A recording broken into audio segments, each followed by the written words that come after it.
ឃើញផ្កាខ្ទុំខ្មុំសូមស្គាល់ក្លិនអើយស្គាល់ក្លិនកែសូបិនស្រូបស្រងមាឆ្អិនមិនស្គប់ចិនដាម្លុកជ្រៃជ្រួតជ្រាបទុនទៀមសូរិយាសូមយកកែសាក្រាលក្រោមរំខាស្ដាប់ភ្លេងជីវិតរូបបងខ្វាំងភ្នែកគ្រាប់បែកខ្ទៀតចូលអើយខ្ទៀតចូលជួបកៅបណ្ដូលកាតូលដងទៅលើមេឃដួងចិត្តលោកីល្វីងចន់ខ្លាយជាផ្អែមចិត្តទឹកមុនអំរិតរៀមផ្ដិតជូនស្រីក្នុងរាត្រីកាអោក្ដីសងគឹមអោព្រៀងរលឹមទីមេទទឹមសូមជួយឈឺឆ្កាលោហិត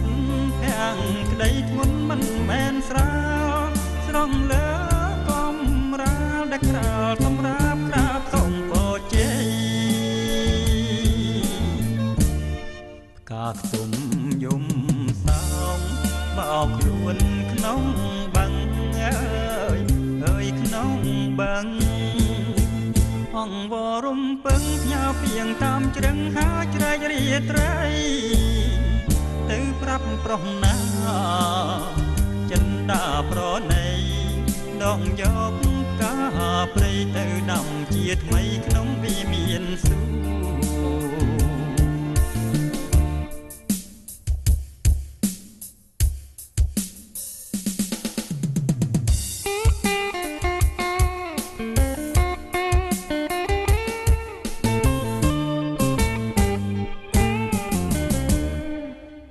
ក្ដី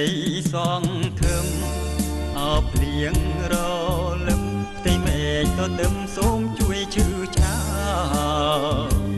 លោហិតភាំងក្ដីធ្ងន់មិនមែនស្រាលស្រងលើកំរាលដែលក្រាលសម្រាប់ក្រាបសូមពរជ័យកាខ្ទុំយំសោមបោកខ្លួនក្នុងបឹងអើយក្នុងបឹងអងវរំពឹងផ្ញើពីងតាមជ្រឹងហាជ្រែករាត្រីទៅប្រាប់ប្រុសណាចិនដាប្រណីដងយកកាព្រៃទៅដាំជាថ្មីក្នុងវិមានសួរ